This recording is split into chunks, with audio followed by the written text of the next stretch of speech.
días, tal como fue anunciado. Nuestra entrevista hoy en Tele Buen Día es con Ricardo Reilly, presidente de la Asociación Rural del Uruguay. Hay preocupación en el gobierno por el déficit hídrico, por la caída del precio internacional de la soja. Sobre esos asuntos vamos a conversar. Reilly, ¿cómo le va? Buenos días, gracias por acompañarnos. Buenos días y el gusto es mío. Para comenzar la entrevista les proponemos compartir lo que ayer, a la salida del Consejo de Ministros, decía el ministro de Ganadería, Tabaré Aguirre, sobre estos asuntos. Lo vemos. La última experiencia similar fue en los últimos 2 meses del año 2010. Estamos monitoreando la situación 40 días antes del momento en que en el episodio anterior se suscitó esta situación. Ojalá no tengamos que declarar la emergencia agropecuaria. Con el déficit hídrico conspiran las altas temperaturas registradas últimamente, demasiado elevadas para el promedio de la época y que aumentan la demanda de agua. Hay un efecto, obviamente, de depresión en los cultivos, sobre todo en los cultivos de verano, y en cuanto a los verdeos, avenas y raigrases y praderas que se han sembrado, seguramente muchas están en riesgo. En contexto de caída de precios internacionales, principalmente de la soja, la falta de lluvias preocupa aún más a los productores y al gobierno, que piensa en modificar la estrategia de riego. Sin ir más lejos, en este preciso momento, aquellos cultivos que han estado bajo condición de riego están con rendimientos, en el caso de soja, de 1.000 o 1.500 kilos por hectárea más que los que no se regaron. Esa es la razón por la cual, lejos de pensar que en el Uruguay hay problemas de cantidad de agua, es importante que como país pensemos en la potencialidad que tiene la transformación de ese recurso que en diciembre sobraba porque llovieron 600 milímetros y que hoy nos está faltando. ¿Coincide con Aguirre que no hay todavía una situación de emergencia? Bueno, creo que en algunos puntos del país hoy la situación realmente es muy preocupante. Sobre todo porque hay que atar varias cosas. En el caso de la agricultura, parte del cambio climático del cual hemos hablado en alguna otra ocasión, hay que ver que venimos de una cosecha, una campaña de invierno que fue muy compleja, en la cual hubieron realmente pérdidas importantes para los agricultores, debido precisamente a lo opuesto, que es al exceso hídrico. Estaba recién hablando con Nubel antes de entrar y manifestaba eso: si el promedio anual de lluvias el año pasado eran 1.000 milímetros más o menos, bueno, eso se triplicó, entonces eso trajo problemas. Después entramos en lo que fue la siembra de cultivos de verano, que es el caso de la soja, en donde hay una buena implantación, hay un buen desarrollo de los cultivos.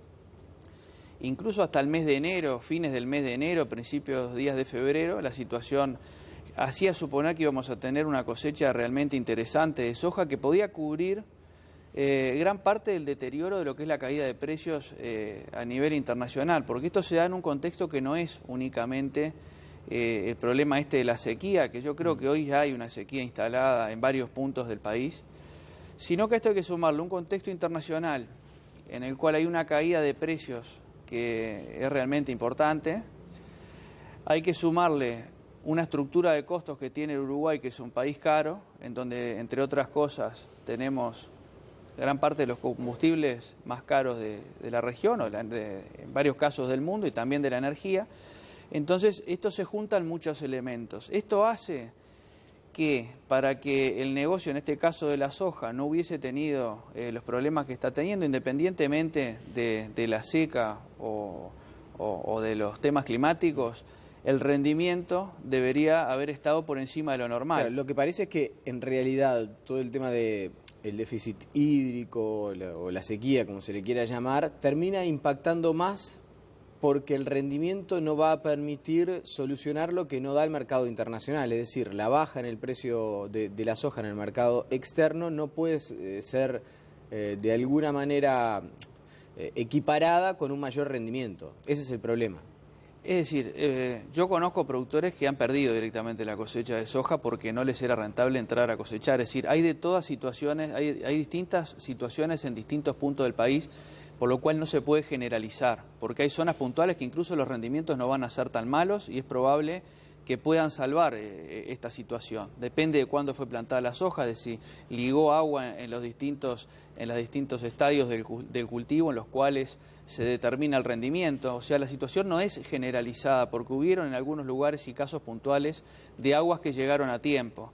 Pero lo que decía, en términos generales, lo que está sucediendo es que cuando medimos la caída del precio internacional y la suba de costos y la estructura de costos de producción que tiene el Uruguay, eso hace que, sobre todo en campos arrendados, los rendimientos para cubrir y para poder obtener ganancias y para no perder, hoy tiene que estar en un rendimiento aproximado de los 3.000 kilos. O sea, hablar de un promedio de 3.000 kilos de soja por hectárea es un promedio elevado, es decir, escapa del rendimiento promedio o del rendimiento normal que podríamos haber obtenido. ¿Y el gobierno o el ministro de Ganadería ya debería haber tomado algún tipo de medida paliativa, en particular para estas situaciones que ustedes mencionaban como muy complejas? No, yo creo que, a ver, son situaciones que se dieron además en los últimos 40 días. En esto no hay muchas medidas que uno puede hacer más que una medida que nosotros, en el caso de la Asociación Rural, hemos reclamado, que está relacionada justamente a lo que acá hablaba, que es a lo que hace otros elementos que hacen a la competitividad del país. Entre ellos hablamos de lo que son los costos de producción asociados, en el caso del gasoil, por ejemplo. O sea que es una muy mala noticia que ANCAP diga que no va a rebajar, que no hay margen para rebajar el precio de los combustibles. Bueno, ya han habido algunas propuestas que nosotros también la hicimos y la vamos a reiterar quizá mañana, que yo tengo la oportunidad de estar en una charla precisamente en la Expo, con motivo de la Expo Melilla, referente a lo que es el fideicomiso para el transporte urbano. ¿Qué van a proponer? No, y yo creo que ese fideicomiso que estaba creado para una época, que fue aproximadamente en el año 2006 que se creó, por el cual el aparato productivo nacional subsidia a lo que es el transporte urbano, por ese concepto únicamente ANCAP, es decir, pero del gasoil que viene del sector productivo, trasladó en el año 2013, que es el último dato que tenemos porque no cerramos el del año pasado, trasladó 130 millones de dólares.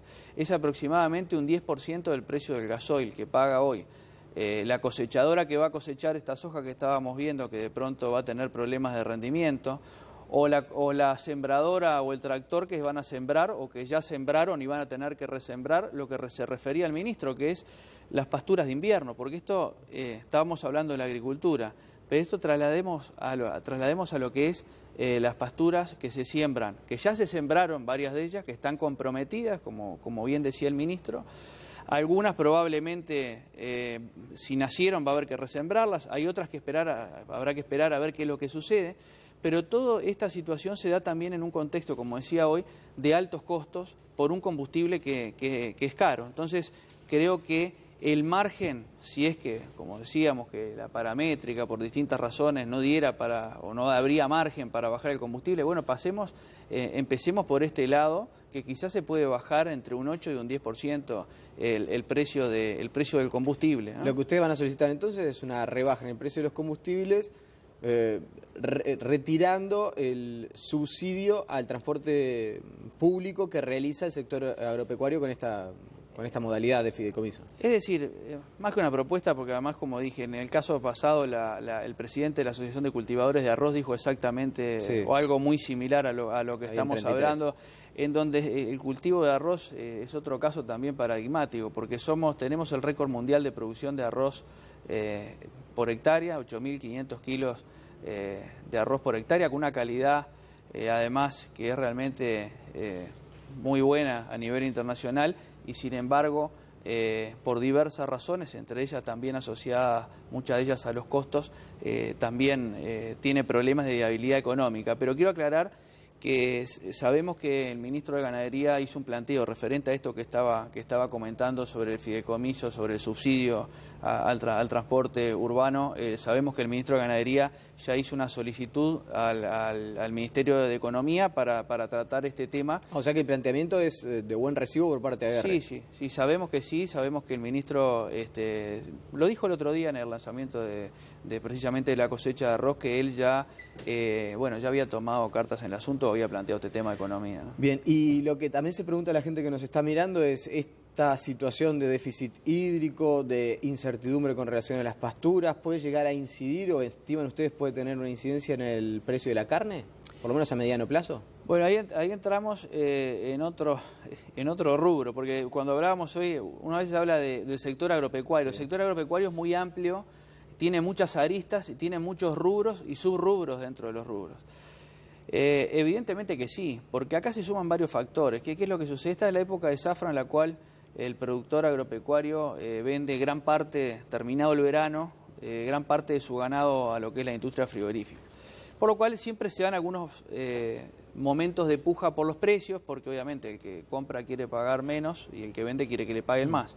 ¿Qué es lo que sucede? Es que ante la situación actual de falta de comida, hay lugares en donde el campo natural, que hoy es el principal alimento hoy, en esta época otoñal, llamémoslo así, está dado precisamente por el campo natural.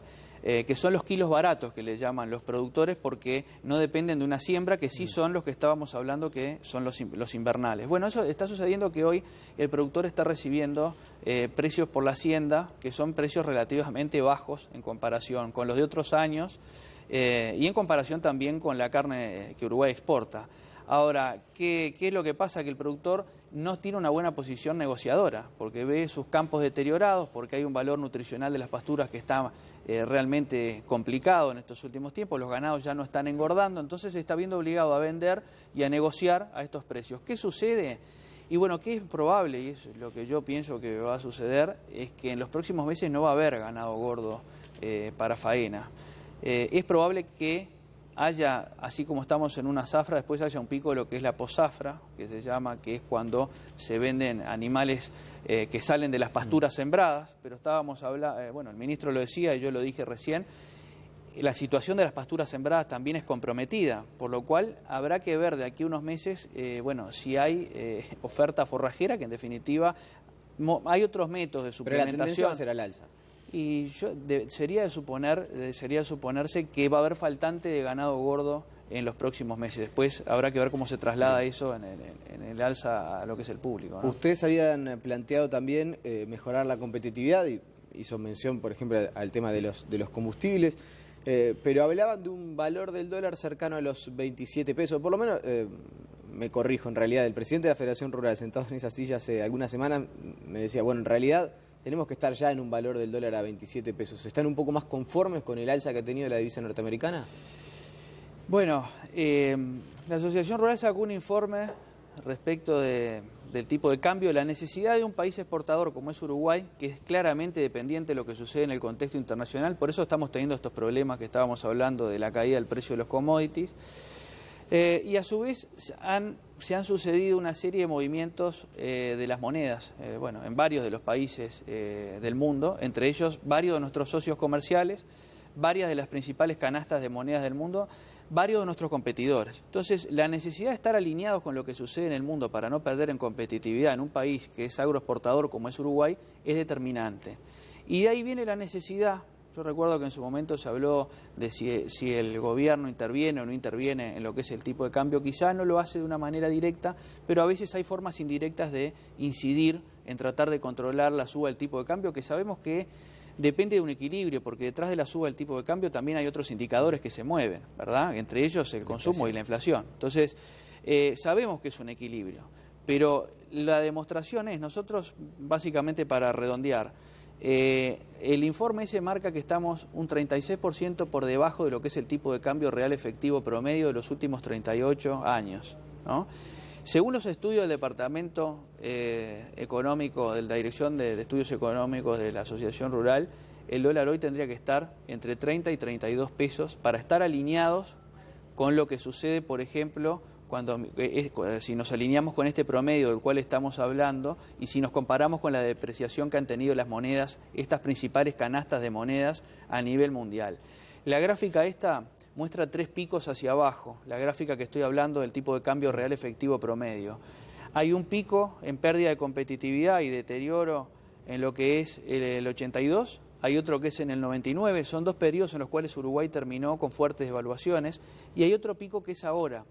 Yo no digo que esto vaya a terminar en un problema, ni mucho menos, Pero lo que sí tenemos que tener claro que cuando nos desalineamos de lo que son las depreciaciones, de lo que son las devaluaciones, el caso de un socio fuerte como es Brasil y de un vecino como es Brasil, cuando Uruguay se desalinea de Brasil, después esa devaluación se termina produciendo de hecho y de manera mucho más abrupta y en definitiva termina siendo mucho más perjudicial para todos. ¿Cree que ante este escenario el gobierno debería además tener un gesto con ustedes y desistir del cobro del impuesto de primaria al sector agropecuario? Bueno, es una discusión que viene hace tiempo. En realidad el sector y el campo nunca dejó de pagar este impuesto. Esto viene de una ley del año 96 que se modifica precisamente para que el Estado pueda asegurar el cobro del impuesto a primaria. Se cambia, porque ¿qué pasa? Uno cuando habla de padrones urbanos es una cosa, cuando habla de padrones rurales, que son muchos y muchos de ellos perdidos en el espacio, porque estamos hablando a lo largo y ancho del territorio nacional, había problemas de cobro de este impuesto. Cuando se realizaba el cobro era incluso mucho más engorroso y más costoso de lo que era la recaudación del impuesto que en realidad lo que terminaba siendo el impuesto en sí mismo, porque este impuesto lo recaudaba el Consejo de Educación Primaria. Lo que se hizo fue que Rentas Generales transfiriera un monto similar desde Rentas Generales a partir de impuestos que se le cobraban al sector. Uno de ellos es el IMEVA, y otro era el impuesto a la renta, que hoy es el IRAE, impuesto a la renta agropecuaria, que hoy es el IRAE. En realidad, nosotros lo que decimos es que hoy la presión fiscal que tiene el sector agropecuario ya es elevada, estamos en un contexto que no es el mejor, y seguir sumando costos, seguir sumando cargas, y este impuesto tiene una particularidad, que es un impuesto ciego a la tierra. Cuando hablamos de un impuesto ciego, es un impuesto que se tiene que pagar si la soja se cosecha o no se cosecha, si se gana o se pierde, y no son impuestos que van con el espíritu de la reforma tributaria del año 2007 que pretendía gravar la renta de las distintas actividades empresariales. Esto toma un carril distinto que ya sucedió con la reimplantación del impuesto al patrimonio en su momento. No nos olvidemos que hace 2 años se reimplantó el impuesto al patrimonio. Sí, está bien, para el ISIR y... Bueno, aproximadamente, exacto. Es decir, se reimplanta el impuesto al patrimonio. Es verdad, en determinadas superficies, está bien, pero en la situación actual todas estas cosas van a entrar a pesar.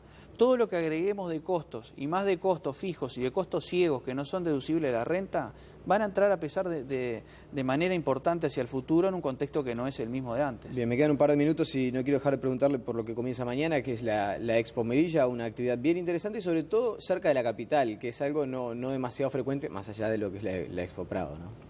Sí, realmente es muy importante el evento que vamos a tener a partir del día de mañana y aprovecho este medio para invitar a todos los que se quieran acercar, como tú bien decías, al lado de Montevideo.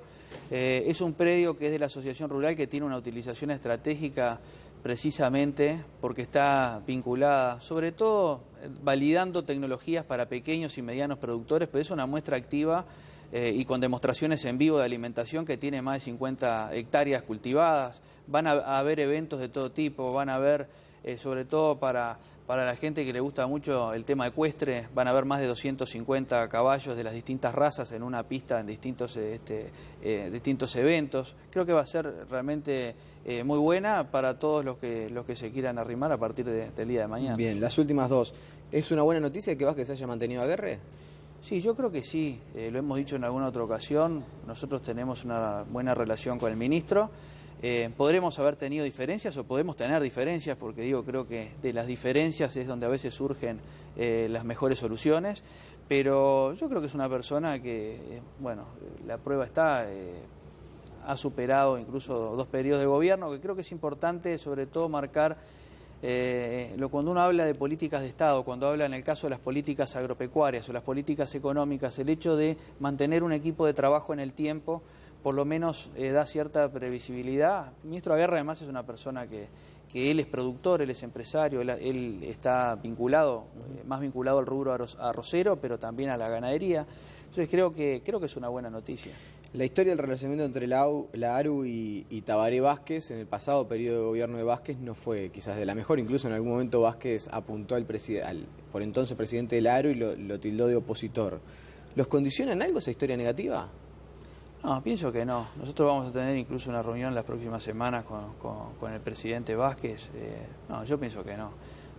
Pienso y esperemos que no. Yo creo que ¿Ya estaba prevista la reunión o se la pidieron a raíz de esto? No. Estaban previstas varias reuniones desde lo que fue la asunción del cargo. Hay varias reuniones. Tuvimos una con el ministro de Ganadería, vamos a tener con algunas otras que tenemos pedidas con el ministro de Economía también, con el presidente de la República. Incluso tenemos pedida también una reunión con las 5 cámaras empresariales también para hacer algunos planteos comunes que tenemos. Así que yo espero y creo que va a ser necesario en los tiempos que vienen tener un diálogo fluido, lo que es el sector público con el sector privado, porque seguramente los años que están por delante no van a ser los mismos que los años anteriores. ¿Cree que entonces en aquel momento fue un tema personal y no un tema institucional?